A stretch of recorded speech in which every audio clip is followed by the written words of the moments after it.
Good afternoon.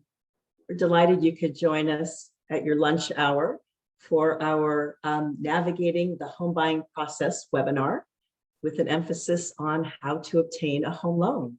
I'm Corby Gage. I'm the Executive Director of Coastal Housing Partnership. And today's webinar features 3 local loan officers. We're so grateful that they could join us. Carly Smith with Caliber Home Loans, North Santa Barbara County. Susan Bonanno, Finance of America, Santa Barbara, and David Netzley with Homebridge, Ventura. So Susan, David, and Carly are all part of the Coastal Housing Partnership Network. And as part of this network, these 3 lenders reduce their closing cost for their clients who are employed by companies that are part of Coastal Housing Partnership. So there's a nice savings if you are working with any of these 3 lenders or anyone else within our network. So the format for today's webinar, I'm going to be asking David and Carly and Susan some questions about the process of obtaining a home loan and basically getting you ready to purchase a home. The remainder of our time together will be for you to get your questions answered. So we want to address the questions that you have. We'll be recording today's webinar, so we can also send you a link to this webinar and you can rewatch it if you like, or if you have to jump off to get to a meeting, you'll be able to catch the end of it. So the webinar format means that your cameras are turned off and your microphones are off. So we can't hear you, but if you have questions, please put them in the Q&A and you can put them in there anonymously if you like. And we'll be monitoring that. And when we get to the end of our time together, we'll be fielding those questions. And we'll have David, Carly, and Susan respond to those for you. So since the first step in the home buying process is to meet with a lender to find out how much of a loan you can afford, the information you're going to receive today is going to make you better prepared to take that important first step. So let's get started. Susan, would you please share a little bit about yourself? Sure. My name is Susan Bonanno, and I am with Finance of America. I have been in lending since 2008. I've lived in Santa Barbara for over 30 years, and I have 3 kids, but I'm now an empty nester with 2 of them in college. Thanks, Susan. Carly. Hi, good afternoon. My name is Carly Smith. I'm the branch manager with Caliber Home Loans. I have been in lending since 2004. I am also a mom. I've got 4 kids. I'm almost an empty nester. I've got 1 more year left. I officially have seniors, 2 seniors today. I've got twins. But yeah, I love being in this business and making the dream of home ownership come true for so many people. So I'm really excited to be here today. Thanks, Carly. And David. Thanks, Corby. My name is Dave Netzley. I'm with Homebridge Financial Services here in Ventura County, my office in Ventura. Boy, 2004, 2008, I'm almost afraid to mention that I got into the business in 1988. So I'm in my 34th year in this business. Quite a lot of changes have happened over that period of time. But what hasn't changed is everyone that the dream of home ownership is something that's common to everyone. And our job as loan officers is to try to make that happen and make that happen in a way that is a pleasant experience and not something to be feared. Thank you. You can see we have some seasoned loan officers with us today. We're really going to share some great information. So delighted to have you with us, loan officers and participants. Thank you for joining us. So Carly, what can a potential home buyer do to best prepare to obtain a home loan? When's the right time for a buyer to meet with a lender? Is something that you should wait until you have everything saved up, or is it you might meet with a lender sooner? What's your take on that? I personally think, and I think a lot of loan advisors would agree, that the best thing that you can do is to plan. And having the knowledge and understanding of the path ahead and what that looks like. Not everybody is ready to pull the trigger. And I think it's important to work with a loan officer to figure out your comfort zone.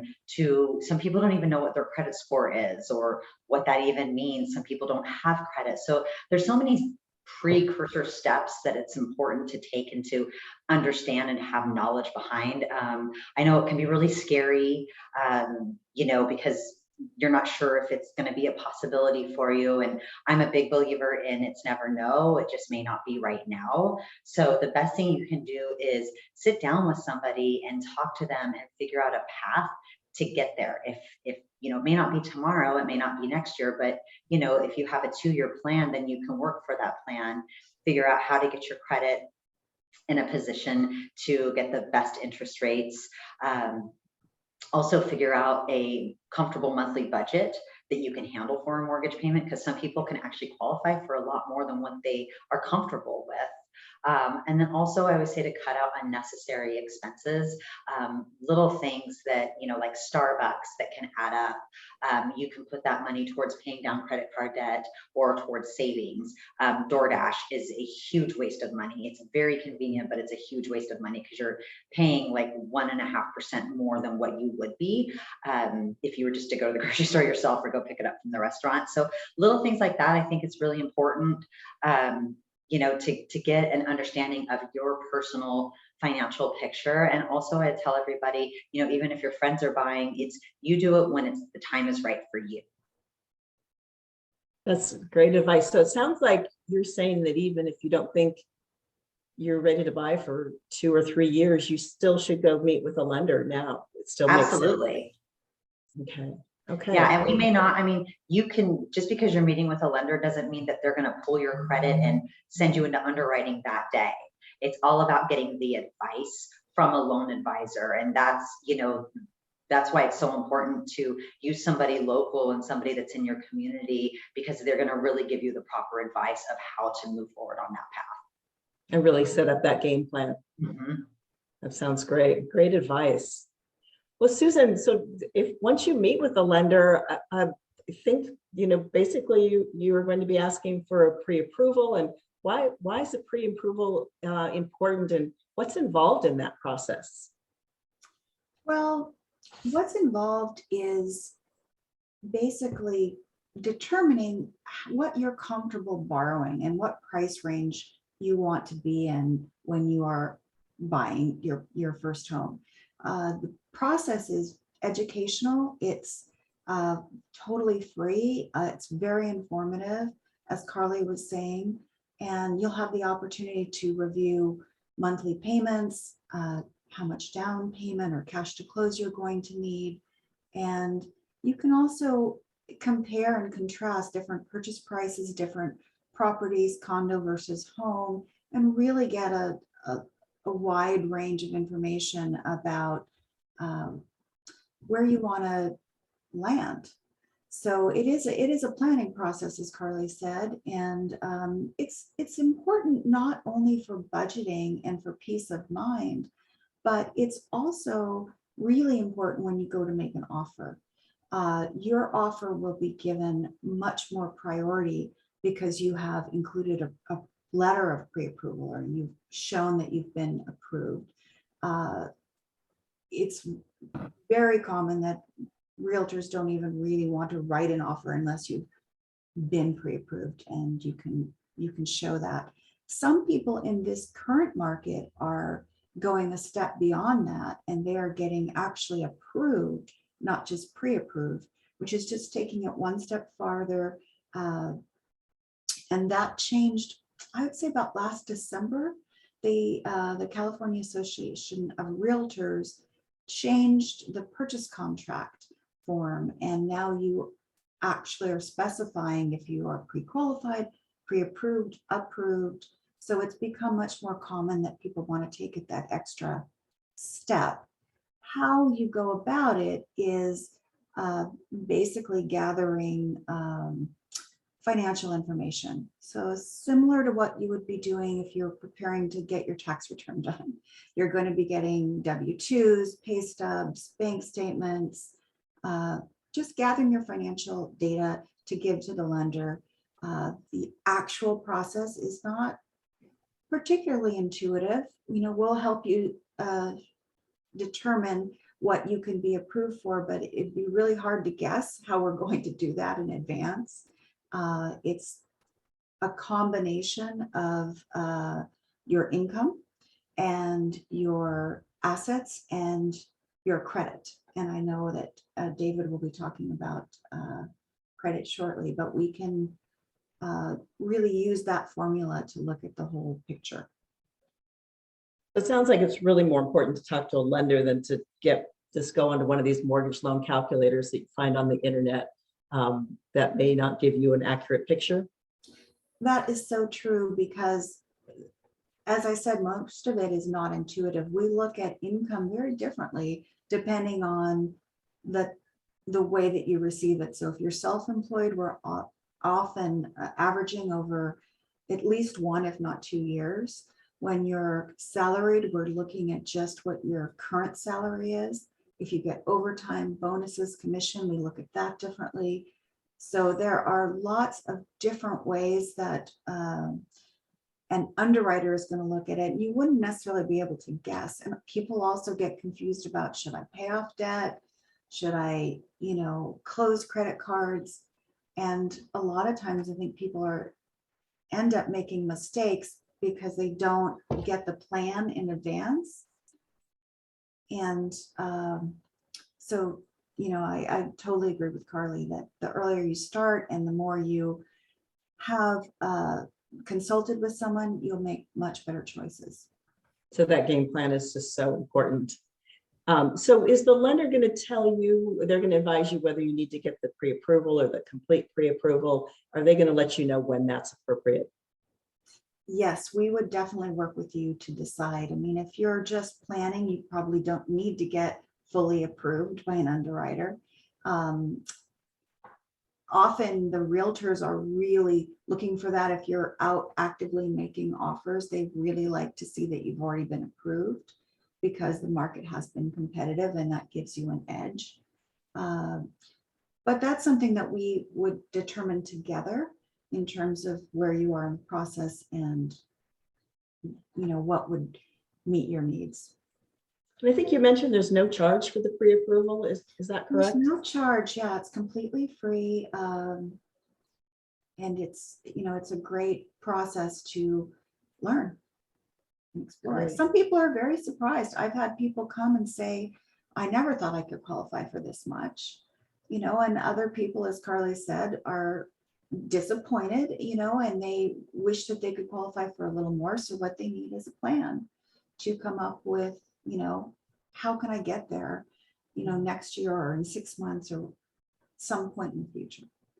And with what we pay for rent these days, it might be easy to make that transition to a mortgage payment.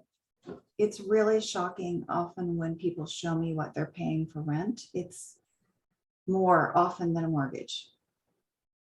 Okay, thanks, Susan. Well, David, credit scores. This is Carly touched on this, Susan touched on this. It sounds like the credit scores is very important. How is it determined? What affects your credit score, and how does your credit score affect you getting approved for a mortgage loan? Give us a little bit more insight into all of that. Sure thing, Corby. Along with what's been said already by Susan and Carly about income, assets, liabilities, and those kinds of things, which all are factors. They're all a piece of the puzzle that equals an approved loan when you find the right house.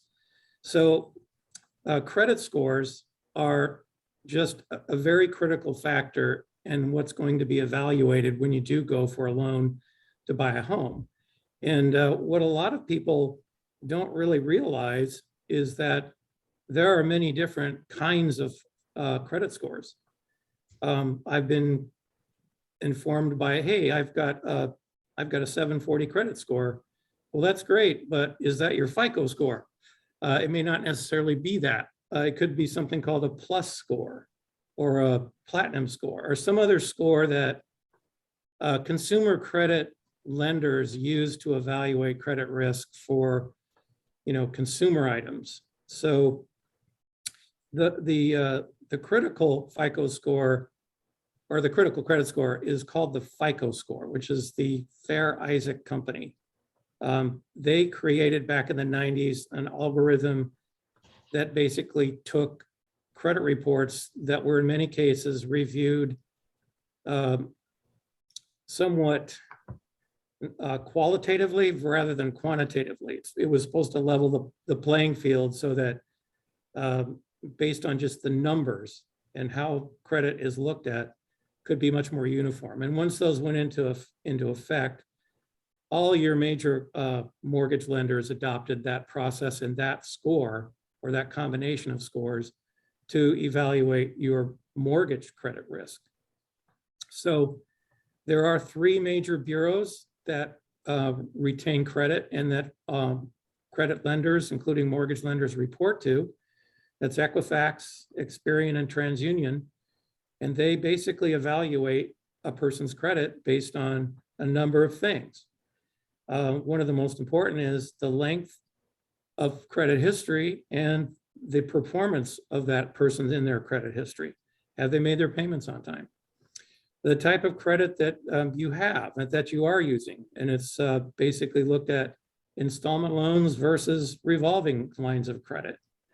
So you'd like to have a nice blend between the two to demonstrate that you are a responsible credit user. And one of the things that's funny about a lot of people think that, well, hey, if I don't use my credit cards, if I don't charge things, or if I don't buy things on time, maybe that's better and I won't get into trouble credit-wise. Well, that's not the way to look at it. Credit risk is evaluated by how well you perform and how desirable you are as a credit risk to a lender. So you do need to have credit. You do need to use it. You just need to use it wisely. So some of the things that determine your FICO score, which at the top of the list is 850, and then way on down to 350. Most people fall in the 600 to 750 range, which is kind of considered good to average credit to really good credit. But that's determined by these factors, like your proportion of installment loans to revolving accounts and the blend of fixed term loans to credit card accounts and where you keep those balances on those revolving accounts. Ideally, you'd like to keep them 25 to 30% of their limits. So you don't want to run all of your revolving accounts up to their top without paying them down at some point. Otherwise, you miss a payment here and there, it's going to adversely affect your scores. So some of the things that can hurt your scores is if you do make a late payment past 30 days from the date that payment is due. You do not want to let that happen. You want to make sure that you can kind of keep your balances under control and use your credit responsibly so that you appear, hey, well, this person, buys on time and pays it off, or they charge groceries and pay them off. We want to do business with that person, so you get a higher FICO score. And the effect of higher FICO scores means lower interest rates and lower costs for the loan that you're looking for. So your scores can be improved over time by consistently making your on-time payments, keeping your balances low in relation to the limits, and paying off installment loans on time or early. The responsible use of credit helps in adding more positive factors in determining a person's FICO score. So most lenders have a minimum score for the loans they offer, usually for a conventional loan, which is basically a loan that's going to be originated, processed, approved, and closed by lenders such as us that are not sponsored by the government, such as an FHA, a VA loan, or a USDA loan. Usually the minimum score is around 620 for those loans. And they go a little lower for government insured loans, around 580. Now that doesn't mean you can't still get a loan, but those are kind of the generally accepted values for FICO scores. So as a new buyer, you want to establish a credit profile by building credit. And as Carly mentioned earlier, meet with a loan advisor or a loan officer, even if you haven't got credit yet, so we can advise you on what things you can do to establish credit so that it can be evaluated. And once it is evaluated, you want to maintain it in that mid to upper 700 range. That's going to get you the best pricing. So again, you want to establish a card with a local bank, or look to finance maybe a small consumer on time or time loan, where you can pay it off either early or on time. So those things are all things that rolled up into determining your FICO scores. And your FICO scores are the ones that count for us lenders. Great information, David. So it sounds like, other than paying at least the minimum payment every month on time for every card, people probably shouldn't try to do things to improve their score before meeting with a lender. Is that sometimes people do things to improve their score that might send it the other way, like closing accounts or that kind of thing? Is it a good idea to meet with a lender before you take any That's steps like that? exactly why you need to meet with a lender, so that we can actually run a credit report and see where you are with it. Because sometimes you can do things with that credit report, with the balances that are there, that could enhance your scores.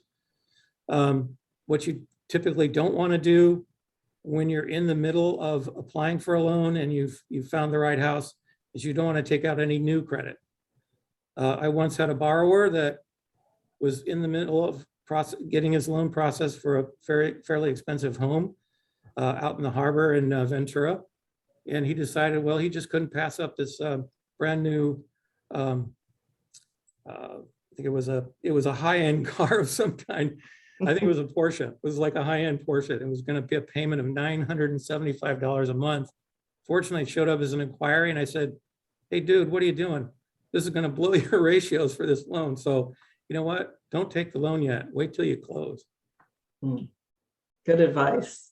Thank you, David. Credit scores are always, we have so many questions on those always. And Carly, one of the biggest questions we get all the time is, first-time homebuyer programs. Are there first-time homebuyer programs available? What does someone need to do to be eligible for that? And who's considered a first-time homebuyer, right? I know people who are first-time homebuyers don't want to leave anything on the table and not go down a path that they might be able to get something that's advantageous to them.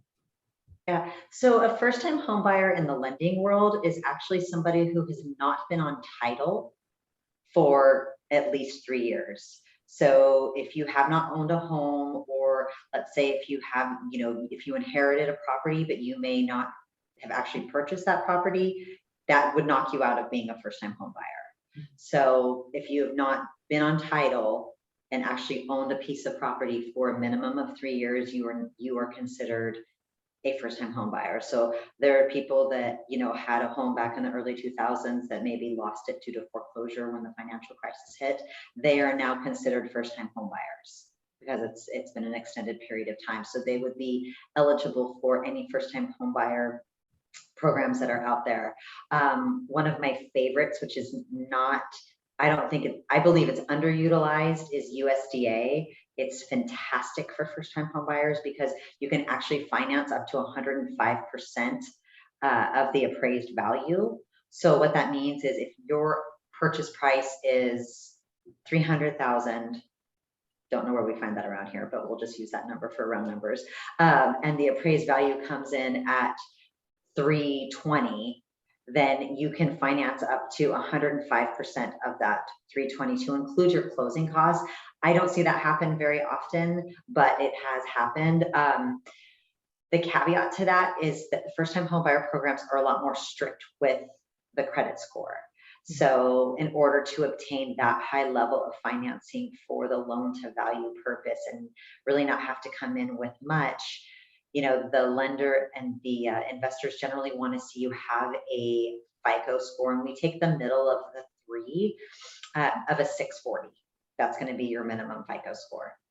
So USDA is a great program. That one is very property based. The property has to be located in a USDA eligible area, and there's also income limitations based on family size. So there's that. There's also Cal HFA, which is a fantastic program. It offers down payment assistance. You can get up to 3% of the purchase price plus they have an additional loan that will give you, I believe it's up to $10,000. It just depends kind of on the situation. And if you work for a school district or a community of some sort, oftentimes they'll give you a little bit more. They kind of change often of who they do that for, but that's a really great program to give you money to be able to at least get in with no down payment. You will still have to come in with some closing costs because their fees are higher. They generally will charge 1.5% to 2% of the loan amount in fees this way, because that's what kind of refeeds their programs. They're also subsidized by the government, but those are both really great ways to be able to get your foot in the door. And the down payment assistance, like with Cal HFA, you don't have to pay that back until you sell the home. And then it just goes on as like a simple interest loan. So it's either 30 years or when you sell it, then those, it's just basically paid off like it would be another loan. That's great. So will most lenders be able to help you with those types of loans?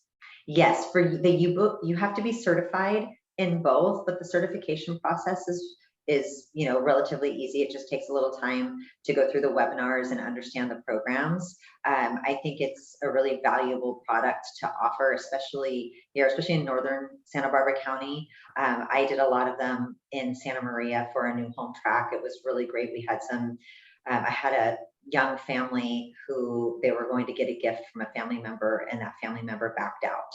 And they were supposed to close escrow on this brand new lovely home, and they were devastated. They had a baby on the way, and we were able to get them in with, I think, like $1,000 total. So it's a really great program. It's a little nichey. You have to fit in the box for it, but if you do, it's a wonderful thing to be able to take advantage of. Sounds like a great resource. Now you mentioned Cal FHA. What about FHA? Is that strictly first-time home buyer, or No. is that for anyone?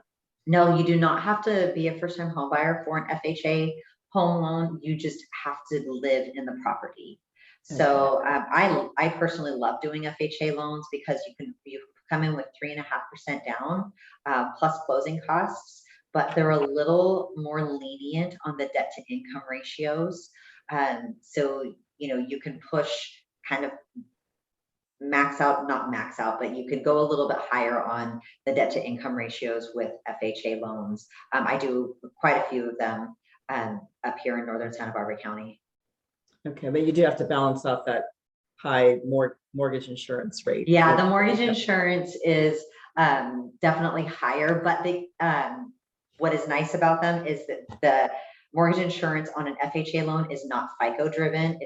It's across the board the same amount, whether you have an 800 FICO score or you have a 620. The mortgage insurance is going to be the same. Where conventional loans, the mortgage insurance is very, very FICO sensitive. So if you have, above a 780 FICO score, your mortgage insurance is going to be very, very minimal.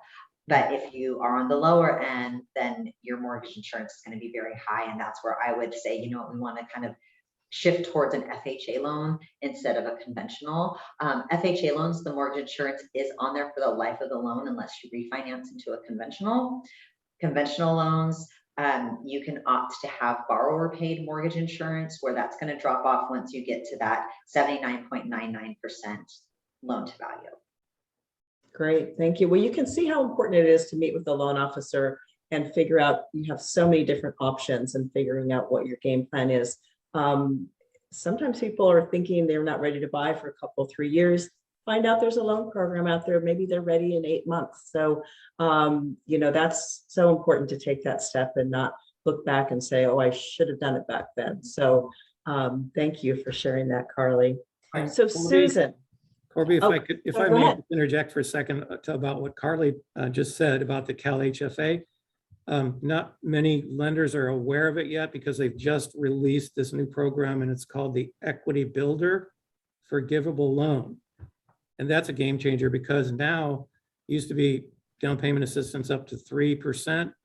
They've kicked it up to 10% of the purchase price of a home added to the person's already saved assets. And then as long as they stay in the home for 5 years, the loan's completely forgiven. And, it's like any government agency, they're terrible at marketing anything and they don't get this word out on a timely basis. It's only came out last month. It's within weeks of being in existence. But CalHFA is a great first-time homebuyer organization, and that equity builder program is definitely out there. Any lenders that are approved with CalHFA will have access to it. Well, it sounds like some great tools, and like I say, just let's get with a lender and see what you're eligible for and what you can take advantage of. Susan, down payment is always the big question, and sometimes can feel like a hurdle, but maybe not. Maybe you don't need a 20% down payment. I'm hearing a lot from Carly about all these low or no down payment loans. So share a little bit about down payments and low down payment loan options, and how does someone go about figuring out that strategy? It's often a challenge for people. A lot of people think that they need 20% down, and that is a common down payment, so it's a frequent misconception. But as Carly was saying, there are many different options, ranging from zero, which we haven't had in Santa Barbara, Carpinteria, Goleta, too much opportunity to use the USDA because there aren't really properties. I think I've done one in the last 10 years. So there's not very many that fall into that category here, but that's available. VA, a lot of people have VA benefits. Those are 0% down. There's 3%, 5%, really any percentage, depending on the loan program. So we have so many different types of loan programs. Some of them are based on the property, some are based on your particular history, some like being a veteran, and some are just simply different programs have different down payments. And so it's our job to match you to the right thing for your financial situation.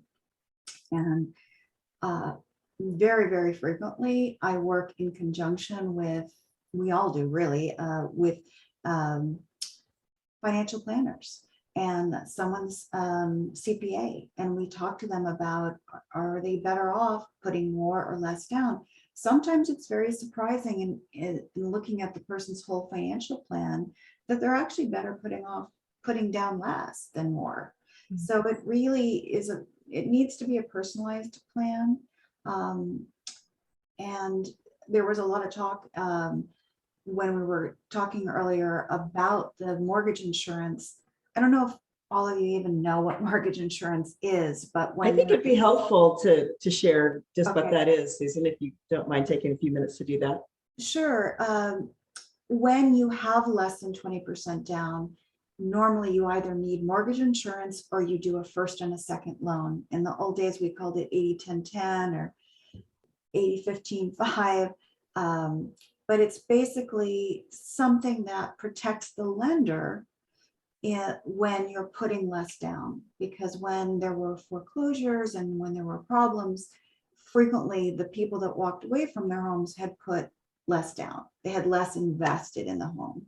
And that's where mortgage insurance came out of. So some people had the feeling of, well, I don't really want to pay mortgage insurance because it's, insuring the lender. However, I've seen so many success stories of people buying with a low down, needing insurance to begin with, and then being able to get rid of it, either refi out of it because their home has grown so much in value, or there's a couple different ways to get out of it. It's frequently not forever, except if you have FHA. But even then, you can always refinance. So it's a tool, another tool to get into the home that you want to now without having to wait. And I've had people tell me, boy, if I waited to save, I would have never kept up with how fast the home values have gone up, and I would never have gotten there. So it's definitely something worth looking at. A whole lot of people, even in the last few years when it's been very competitive, are buying with less down, especially in Southern California, where the prices are just so high. A lot of people have great jobs and make a great salary, but they just haven't had enough time to save up that kind of down payment. So we do see it quite a lot. The other approach besides mortgage insurance is, like I said, getting a first and a second loan. And there are some really good local programs. If you happen to work for Cottage Hospital, they have a fantastic second loan program.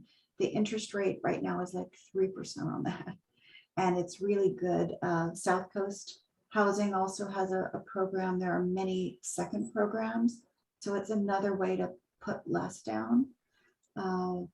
But, you know, not all have mortgage insurance, not all do second liens. Sometimes the rate is just a little bit higher for having a lower down. So there are many, many different options, but really does need to be tailored to your financial situation. So it sounds like working with a good loan officer, you're really going to be able to identify what works best for you. You're saying even if you have 20% down, maybe it doesn't make sense to use that whole 20% and get something with a lower down and save some money. Maybe invest it somewhere else or use it to improve the property. That's a really good point. Yeah, it's been interesting to me when I've consulted with people's financial planners and their CPAs, but you know, I can tell somebody how to get the best rate or the best loan program, but I can't, you know, I don't have the financial training to be able to tell someone, well, this would be in your best interest considering, you know, your retirement or your children's college or those other things. So it's really nice to have them weigh in the options. The other thing that comes up a lot with the low downs and with down payment questions is people sometimes have sources for the down payment that they didn't think about. For example, I've had a lot of people borrow from their retirement, and you know, they're just basically borrowing their own money to help with a down payment. That has been very successful. You don't necessarily have to take money out of your retirement as a withdrawal. You can often borrow against it. Gifts are very, very common. Carly had a story about someone that wasn't able to get the gift, but I see gifts all of the time. Very, very common source of down payment. Families often help out, especially in Santa Barbara, where it's so expensive. Cryptocurrency. You know, this is a new thing for me, being kind of an older person here, but yeah, cryptocurrency can also be used for down payment in many situations. Some of the employers have a housing allowance where if they recruit you to move to the job, like UCSB, I've worked with a lot of people who've gotten that, and they can use that for the down payment. The great thing about using the coastal housing program is you will frequently get credits for, you know, from the loan officer, from the realtor, and that really helps with the cash to close as well, cash out the door. So lots of different ways to make it work. Okay, more good reasons to talk to a loan officer and find out all this great information. Thanks, Susan. Well, David, so how does someone select the lender? I know we often hear questions about that, and they say, well, I'm just going to call a lender that has the best rates. And we generally don't think that's the best approach for a number of reasons. How does someone, not that you're not looking for good rates, but how does someone select a loan officer, and what are they looking for? How do they go about choosing someone? It's a great question. And in a perfect world, a person would come to Carly, me, or Corby first. Susan. Or Susan, I'm sorry, to get pre-approved. And then we would make the referral out to our agent partners so that we would be driving the business. But that isn't going to happen, and it's never happened and never will happen. So what happens first is people want to say, you know what, let's go look at open houses today. Or, God, I saw this house, I really like it. Let's go talk to the agent. Most first-time buyers, any kind of buyers, the first person they they see, they talk to, is usually the real estate agent. And then the agent will ask, well, have you been pre-approved or pre-qualified yet? So that I can make sure I can find you what you want and not waste my time and yours. So they're usually referred to us by our agent partners in the real estate business, or if financial planners, CPAs, or others that we've contacted. So the process is, human nature is you can see and touch a house. You can't really see or touch a mortgage. It's just a necessary evil. So, most lenders are referred by their buyer or to a buyer, or buyers are referred by their agent that have a relationship with a lender, and that lender has earned that relationship by consistently delivering good to outstanding service over the years repeatedly, not, taking things for granted, letting things fall off the track because an agent doesn't want to lose a deal or commission because somebody wasn't paying attention to what they were doing. So it really comes down to a person first gets introduced, usually by an agent or possibly another family member who's, farther ahead in the process, owns a home now, worked with somebody. And they're going to look for customer satisfaction, knowledge and responsiveness to the borrower's concerns and their specific needs. So the best way for a person that's just getting started is to, get a few names, interview several, ask questions about their length of experience, the type of loan products that they offer, and how well they deliver on what they promise you as a new buyer. One thing to consider is we, as lenders, always try to reiterate this over and over again, is the best lender may not always have the lowest interest rate. Don't go bottom feeding for interest rates. If you can find an acceptable rate with a borrower, with a lender that you're comfortable with, that's going to carry a lot more weight and you're going to have a much better experience. There should be an expectation from the borrower, that there will be thorough communication, consistent responsiveness, and attention to detail while the loan's being processed, underwritten, and funded. So that's kind of our mantra. I know all three of us, we put a high degree of importance on being responsive, answering phone calls, giving loan status reports, making sure that everybody in the transaction is aware of everything that's going on. That's what you want to look for. You don't want to look at the lowest rate on the street. You want to look for the best person to handle the dream of homeownership and helping you get that and get there, and working with the agent that you want to work with for that purchase. So that would be my recommendation. That you mentioned that responsiveness and integrity. I think that's so important when you're looking at a loan officer, because if you're just going around looking at rates today, if you pick that person with the lowest rate, they may not have the best rate in 9 months when you're ready to buy. So you're really looking for someone who's, going the extra mile for you and going to, be a good part of your home buying team. And exactly. Be a team player.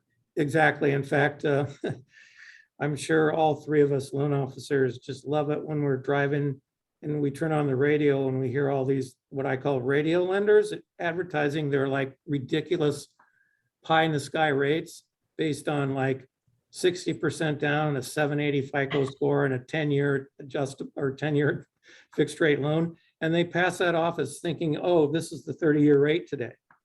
So they were really prevalent when the refinance boom was going on. And now that that's dried up, we're hearing less and less from those people. They're going back under the rocks where they belong. Well, there are so many variables in terms of quoting a rate, and it's just never, it's very hard to have apples to apples on that. So, Right. And you bring up, e-lenders and that kind of thing. It seems to me like that's a kind of a tough way to go for a first-time home buyer on a purchase. Not that you're, going to be bashing another lender, but what's your take on an e-lender? Well, if you're cream vanilla, maybe it'll work for you. It's usually you're not going to have the responsiveness and someone you can talk to on a consistent basis. You may talk to several different people and they may not even pick up the phone. They may call you back or email you. You're just not going to be in the same kind of touch as you would be if you're working with a loan officer like Carly and Susan and me. We're probably just programmed in our DNA that we see our borrower's phone number coming up on our phone. We're going to jump on that if we're not already on the line already. And every week, sometimes on a daily basis, we're going to update everybody on what's happened up to this point, so we know where we're at. Are we going to close escrow on time? Will I get my approval? What else? What other documents do I need? Things can be really complicated if it's just going in an east situation where you really have no insight as to what's really happening behind the screen. So, I always recommend, go with who your agent recommends or your family recommends, interview that person or persons, and then you just, get comfortable with what they say. And then, your loan's going to be taken care of. Great. Well, let's get to I can add a lot of real estate agents will not even accept a pre-approval from an online lender because they know that it's attached to a call center, which, like David pointed out, you will not get the same person every single time. It's just whoever picks up the phone. And most of the loan officers are very, very inexperienced. They're not advisors, and you want an advisor. You want somebody who's going to hold your hand through the process and make sure you're knowledgeable and that you can put your head down knowing that you made the best decision. Good to know. That's great to know. Thank you. Okay, well, let's get to your questions. Here's one. Looks like this one would be for Susan. Does obtaining a free pre-approval impact your credit score? That is such a common question. A lot of people worry about that. We do pull it with all three bureaus, and it is considered a hard pull versus a soft pull. I have not personally ever had someone have a problem with their credit score falling because of getting it pulled. I think that the danger is more in pulling your credit multiple times by multiple people. And especially if it's across multiple areas, that we'll warn people, please, when you go shopping, don't take the Macy's credit card to get a discount. Right now you're in the middle of trying to get pre-approved. And if you're having it pulled multiple times by multiple different sources, that can bring it down. But as I can't remember who, I think it was David saying earlier, that if we don't know what we're working with, we don't have that original credit report, we really can't guide you to what you can do. There is something called a rapid rescore that we can do to quickly, like in 3 days, fix your credit. But we can't do that without the original report. And we don't know, a lot of times the things that show up on those reports are surprises. I just had someone with a fairly common name. There was a lien on there. It wasn't really him. We got that taken off. I've had other people that have had medical things show up. They don't even know what it's from.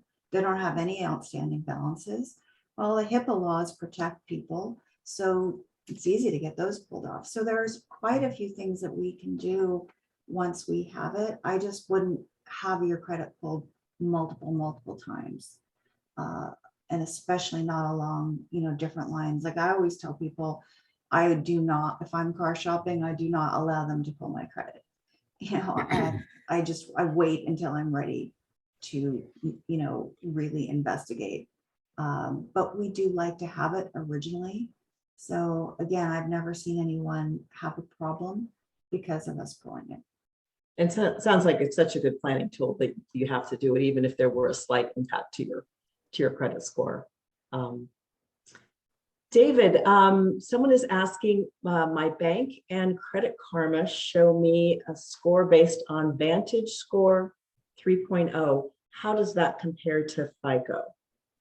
Okay, well, like I said earlier, there are many different credit scores available. Credit Karma is an agency that you can register with, and they will give you a credit score I'm not sure how they determine it. It's not quite the same as a FICO score. They're generally about 10 to 12 points higher on the three major bureau scoring models. But what's useful about Credit Karma while you're trying to get prepared to do a mortgage is watch the trend. If you've done something like paid down a credit balance or paid off a card or paid off a loan, and you go into Credit Karma and you see how it affected that score, and if it went up, the FICO score will correspondingly also go up. Now, Vantage score, I'm not sure if that's the score 3.0 or if it's Vantage score the 3.0 version, but Vantage score is just another name for a consumer credit reporting vehicle, and it is not FICO. So again, you can look and see what that score says, and if it's changing over time and it's improving, you know you're on the right track. So just remember that when you go for your mortgage, it's the FICO score that counts. We don't care about any score. You can say, well, hey, look, I got a plus score of it's 20% higher or 20 points higher than my FICO score. Well, that's great. I'm glad, because you could probably get a better interest rate on your credit card or your car loan. But as far as your mortgage is concerned, FICO is the one that controls it. Good. So such a specific scoring model that it's important to get that credit score pulled. Great, thank you. Carly, this one is, can you combine multiple first-time homebuyer grants programs in parens stack them? That's an interesting question. It's a yes and no answer. With CalHFA, they have multiple programs that you can stack together, but they all have to be pre-approved. They all have to be through CalHFA.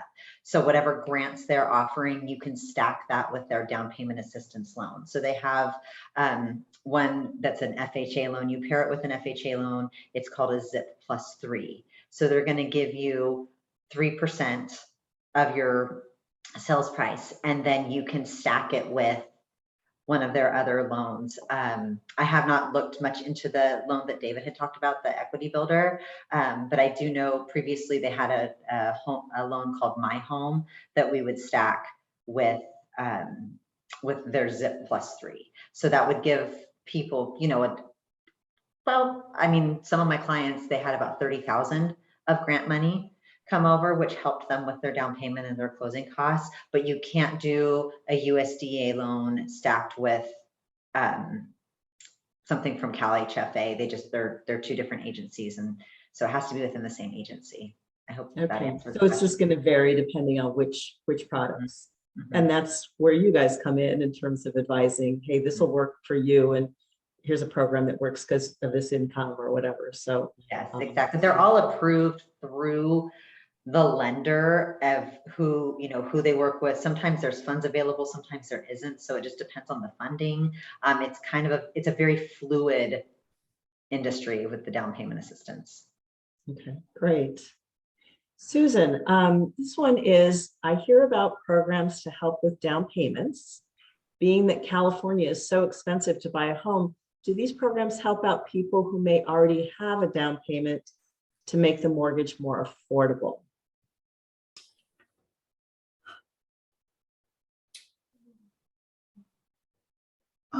I can't really think of something off the top of my head that helps when you already have a down payment. I think, and there was some years back a tax refund, and there have been certain programs that have come up, but most of the things that we've been talking about are all for down payments assistance.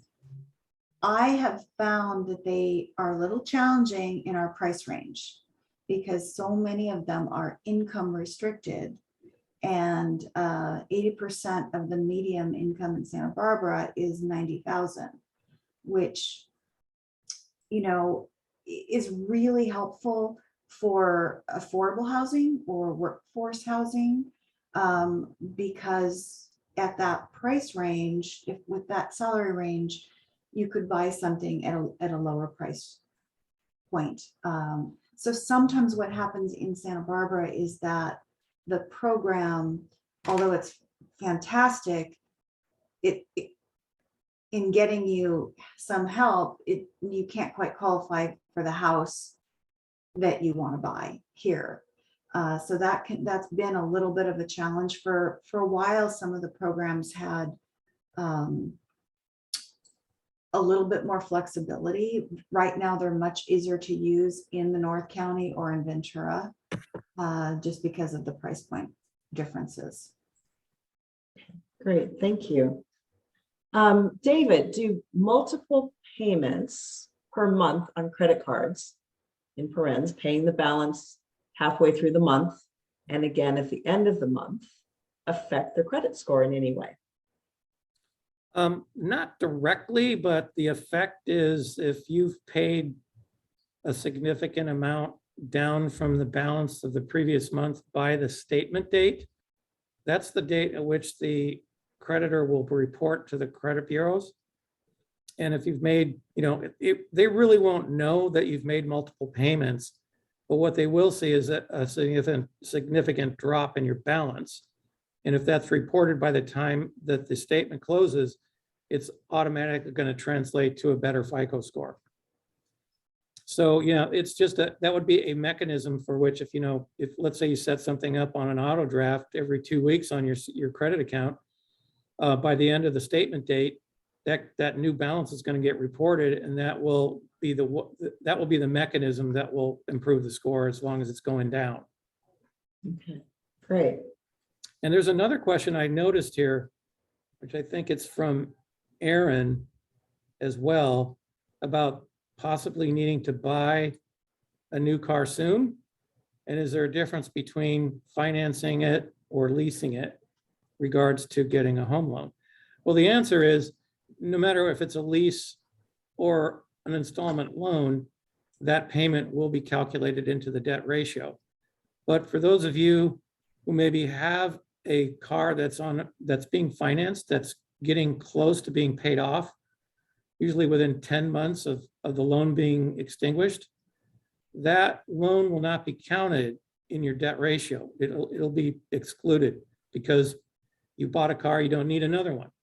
However, if you lease a car and you're coming down to the end of the lease, that will not apply. You're still going to have to count that lease payment because the assumption is, well, you have to either turn the car in and get a new lease or buy another car, unless you can prove otherwise. So that would be the major difference. Okay, great. That's a good distinction. Carly, here's one that says, what if you've lived in another state and moved to California to purchase a home? Are you considered a first-time home buyer if you meet all the other criteria, no title for at least 3 years? So if I'm understanding the question, if you owned a home in another state, then you would not be a first-time home buyer, because what they're going to look for is on your federal tax returns. If you paid any mortgage, if you wrote off any mortgage interest, then you're not going to be considered a first-time home buyer. And unless you didn't have a loan, then there's kind of really no way that they would find it initially up front. But we do pull a report called a CoreLogic report that will show if you've been on title within the most 3 years. So you would not be considered a first-time home buyer. So it's not state specific. It's No, would be okay. All right, that's good information. Susan, here's a question. What is buying down your points? That's a great question. When, something you brought up earlier, Corby, was that people get confused when they get pre-approved about the interest rate. A lot of times people think, well, now that I'm pre-approved, this is my rate. But you really normally don't lock in the rate until you have found a place and you have a contract. There are some programs that allow you to lock in advance of that. But in general, they're less common. When you do go to lock in your rate, then you have a choice. So you can take the current rate that won't cost you any money. You can take a little higher rate that'll give you some money for closing costs, or you can pay a little money to buy down the rate or to get a lower rate. So it's kind of like a seesaw where, you know, your rate is lower, but your expenses are a little higher if you pay, they call it paying a point or paying some portion of a point. Or you can go the other direction and have lower closing costs, but your rate will be a little bit higher. So you always have a choice. And it's not cut and dried, like it's not 1 point or no points. It could be like half a point or a quarter of a point or a third of a point. And, you know, basically we make that decision when we lock with a number of different factors. One is how much are you going to save monthly? How long will that amount that you paid to get a lower rate take to pay for itself by the lower payments? How long are you going to stay in the house? Is it going to be tax deductible for you, and at what rate? So there's a lot of different mathematical and financial things to look at in terms of why it makes sense. There's even considerations that have to do with what's going to happen in the future, because most of these loans that we're talking about have no prepayment penalty. You can pay them off at any time. So in the event that you wanted to refinance, and a lot of people are talking about that right now because they're seeing that maybe some people are predicting that in a couple of years the rates could fall again. That's very typical when they start to predict recessions. They often predict lower interest rates will come. So sometimes people right now are saying, well, I'm hoping I can refinance because rates have gone up a lot this year. So maybe they'll go back down again and I can refinance. So maybe I don't want to pay points. So there's lots of different considerations, but you have options whenever So the lender's going to just share with you what those options are and help you make that recommendation as to how to approach points. Yes, a lot of it's simple math. Okay, great. So Carly, this one is, if the home that you can afford needs fixing up, can you borrow beyond the selling price to do those improvements? Yes, you can. There's a program called a renovation loan. They're available through FHA loans, and they're also available through conventional loans. And they're fantastic. They were very, very popular after the financial crisis with all of the foreclosures, and then they kind of went away for a little bit, and now they've come back really strong. They're pretty detailed, but what you do is you work with a lender who has them available. You then get your bidding and everything in order. And we actually have a great program here. We actually have a team that handles all of it. And you can, do as little as 30,000 of work up to 150,000. That's kind of the average of what we've been working with, especially with the loan amounts. They stay under the high balance conforming levels. And what it does is it appraises the property based on the future value after your improvements are done. So if you find something that needs a ton of work or just needs to replace carpet, maybe some tile in the shower, then you can use a renovation loan. Your down payment's going to be based off of the future value, but it's a great way to buy a fixer-upper and have the funds to do so. And it's monitored. It's, like I said, it's really detailed. In our program, you don't just get the lump sum money. They make sure that money goes out to the contractors and the supplies, and it's monitored with their estimates and their invoices and all of the above. So it's a great program though, and it is available. That could be a good resource. Great. Well, we're at time. However, our panelists have agreed to stay with us a little over, and we have a few more questions. If anyone does have to log off, we'll be sending you the recording. But we do have a couple more questions that we're going to go through. David, a few years ago, I heard about a program through BCCCD. I never know how many C's are in there, to help buyers with the down payment. Does that still exist? I'm not the person to ask that question because I'm not sure. I think that's Ventura County Community College District. It's Ventura County Community No, it's not it's a nonprofit in Ventura. BCCDC, I think is what it is. And they do have a down payment loan program. I don't know the status of that. So if you would like to reach out to me, Corby at coastalhousing.org, I'd be happy to look into that and get back to you on that question. So I didn't know if you had worked with them, David, on that, given that they're in Ventura. That's not an agency that I've worked with in the past. I have worked with Cal HFA, USDA, and Golden State Finance Authority, as well as another agency that helps with down payment assistance.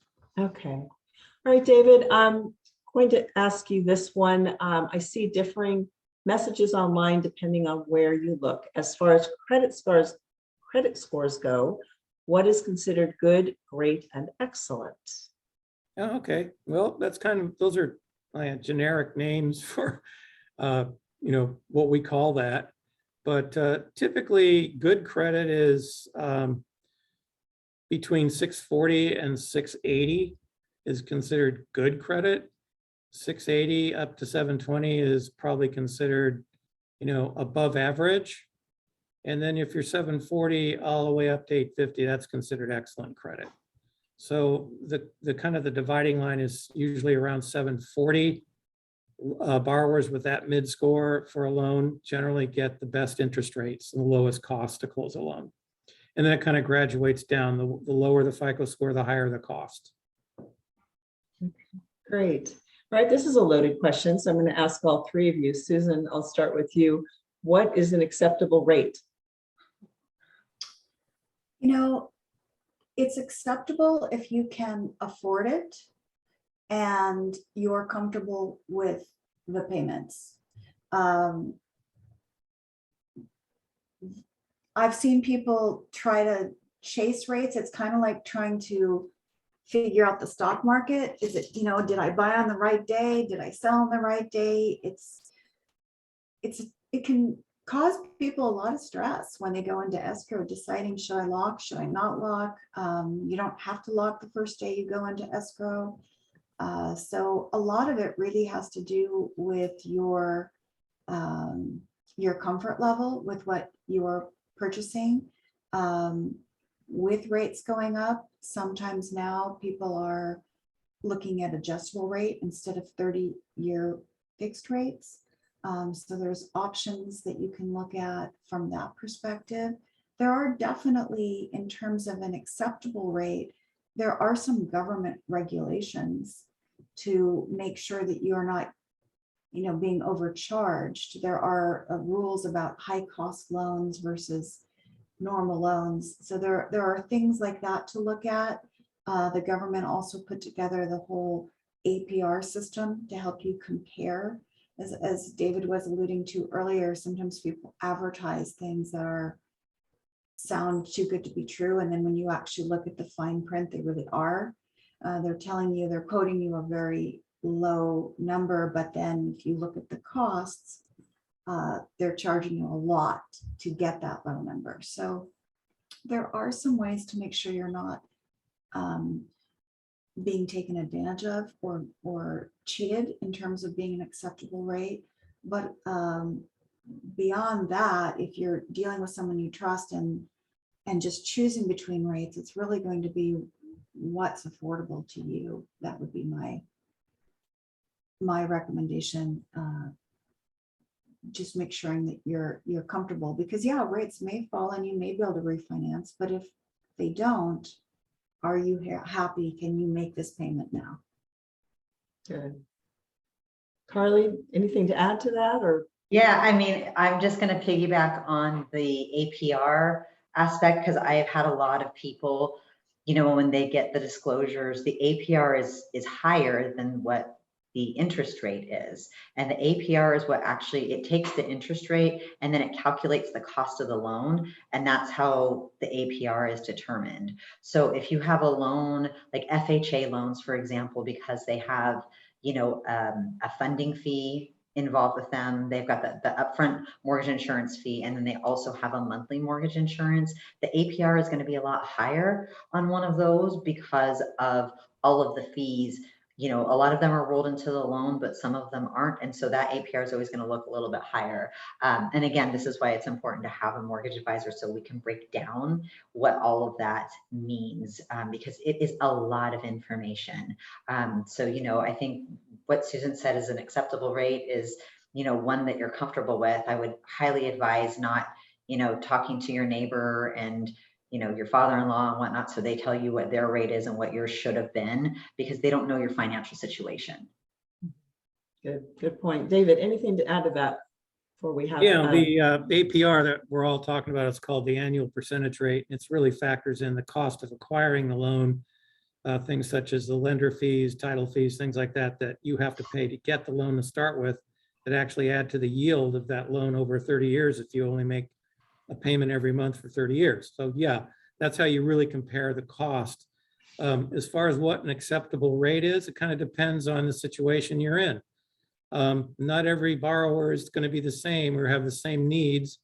For a lot of our self-employed borrowers that basically make a lot of money, but write off a lot of money and show the government that man, I'm barely making it.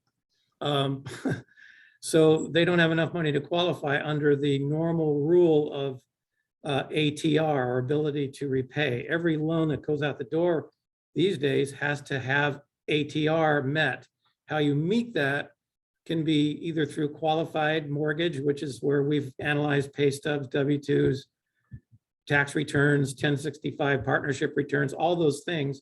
Or we use an alternative, which may use bank statements, business income, cash flow, other methods that basically are non-qualified, but do indicate that they can repay the loan. In those situations, you may have to pay an interest rate that is maybe 2 to 2.5%, 3% higher than a conventional Fannie Mae, Freddie Mac, or FHA, USDA, VA loan. But in the end run, that may be the way that you can buy a home using the situation that you're in. And then once, you know, through your loan advisor, you figure out how I can do it a little better or differently, you can usually refinance it to something that's more acceptable. But those are alternatives that may work for people where other situations may not. Great, thank you. Great question just came in, our last one. And I'm going to throw it out again to all three of you. Carly, we'll start with you. What do folks in this market gathering financing together to try to buy need to know about competing with so many buyers coming in with cash way over asking? Oh, well, I would say your first step is definitely get the full underwritten approval. If you can get that, really what's next is just adding the appraisal and the property in, and then, you know, you're going to be as good as gold as far as, so your timeline can compete with a cash offer. It's funny, I've actually seen a lot of cash offers fall out, and then the real estate agents will call back and see, you know, if the client is still interested because their all cash offer fell out. They really don't have anything invested as far as their time and, you know, the efforts in obtaining a full pre-approval. As far as the, you know, them coming in with such a massive amount of over ask, that's a really tough one because to be able to compete with it, you know, you would want to get pre-approved. Maybe if you have 20% down, maybe get pre-approved to go up to, you know, 90%. So it gives you a little more buying power if you needed to go in over ask. Okay, good. Susan, anything to add to that? I do agree getting fully approved. That way, when you make your offer, you don't need a loan contingency. You'll would still need an appraisal most likely and an inspection, but that makes your offer stronger. I definitely think it's very helpful in these communities that we live in to work with a local lender. The agents are talking to each other, trying to get the offer accepted, and they're going to be more likely to accept an offer when they like your realtor, they like your lender, they know and trust those people. So, you know, if you're interviewing, for example, realtors, and you know, you want to make sure you pick someone that's likable and has a good reputation. So I've literally seen people call me and say, I really, you know, I don't want to accept that offer because I don't want to work with those people. I don't trust them. I don't like them, you know. So that, I think that makes a difference. I think we're right on the cusp of things starting to change. I am seeing, you know, the first offer falls out and then they go to the backup offer. I've seen people, things come back on at the same purchase price, not the inflated purchase price. I think we're just starting to see more properties coming on the market. Not everything is going way over asking. Some are staying within the asking range. And the only way to really know where you are, again, is to have a realtor that you really trust, that knows the market, because they're going to be able to tell you, you know what, this one is put on way overpriced, and this one is going to have a lot of offers. And, you know, the really experienced professionals will talk to each other. They'll do a lot of the negotiating before they even write the offer. You know, I've seen that a lot of times. So I think it's easy to get discouraged by that news, but it's not every transaction. And I think we're just starting to see a change.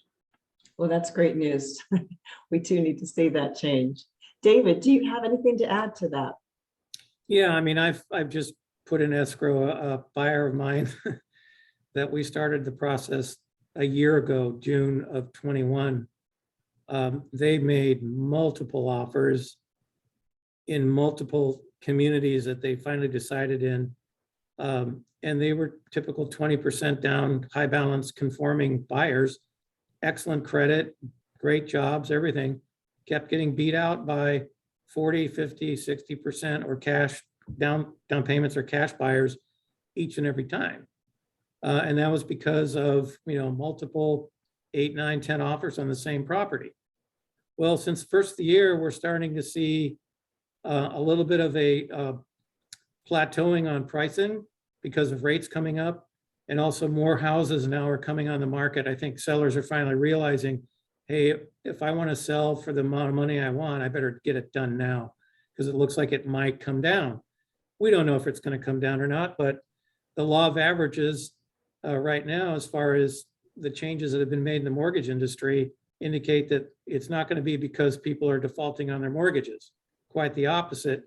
You know, with a 3.5% unemployment rate, people are working, the economy is basically moving. Inflation's out of control, but that's going to get probably controlled by the Fed down the road. So it's just a matter of being patient, trying to be pre-approved, and also either underwriting approved as well. So you just slip in the appraisal and go to open houses, chat up with the listing agents, you know, try to make yourself, you know, something that that person might remember. It's just, sometimes it's the luck of the draw, but sometimes it's just persistence, and just be patient and don't go crazy. You don't want to go beyond your comfort level just so you can get a house.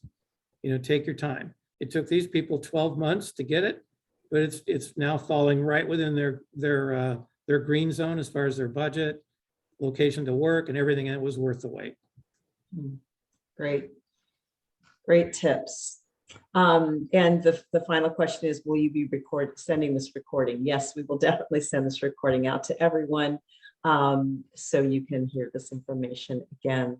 So thank you so much, panelists. You know, this has just been, yes, Carly. I'm sorry, there was one other question that popped over in the chat box. I don't know if you saw it. Oh, it was I in don't regards think I to did. if all housing takes VA loans and FHA loans. Thank you. I didn't see that. I'm happy to answer it. Sure, go.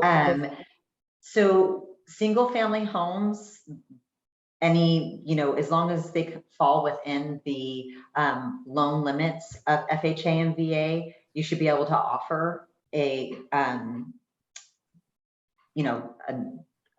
put in an offer using one or the other. When it comes to condominiums, that's a little bit different because the projects have to be approved through FHA and VA. So it just depends on the type of house that you're looking at. Okay, and the lender can help you with that, or the real estate agent, I guess, would know as well. Yeah, the lender, we can look up, you can look up to see if a condominium is on actually FHA's website. You can look up their condo, or you can just call your lender. One of us has access to it and we can look it up and find out. Great. Well, you can see how important it is to have a great loan officer and a great realtor in terms of helping you through this process. That's so important.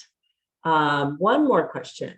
Do properties with 2 houses on one property count as a single family home? Susan? That answer is actually, it depends. So it depends on how it's zoned. So if it could be zoned as a single family home with an ADU, accessory dwelling unit, or it could be zoned as a duplex.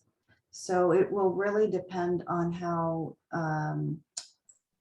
we can look that up through a title and escrow company. The realtors can look it up. It might be in the multiple listing information, and we can take a look at that to see. It does make a little bit of a difference in terms of the guidelines, the rules on how much you can borrow and interest rates, and the zoning does impact a couple of different things. So it's worth it. And I wanted to say too that we have so much jargon in our profession. So when you get the video, if you have questions about what is the loan limit and what does high balance mean, and what, I feel like it's so easy for us to fall into that. And because we can't see you and say, hey, ask us a question, please feel free to let Corby know, and we can write out your answers after the fact as well. Good. Yes, good point. And feel free to reach out to Susan, David, or Carly on your own if you like. Welcome to do that. And of course, reach out to me with any questions. Happy to answer that. So thank you so much for joining us today, attendees and panelists. This has been great. I really appreciate all your great information, and I'm sure that our attendees are going to be much more competitive and prepared because of your information and the time that you've spent with them. So thank you all. And again, we'll be sending out that recording. Have a good afternoon. Thank you.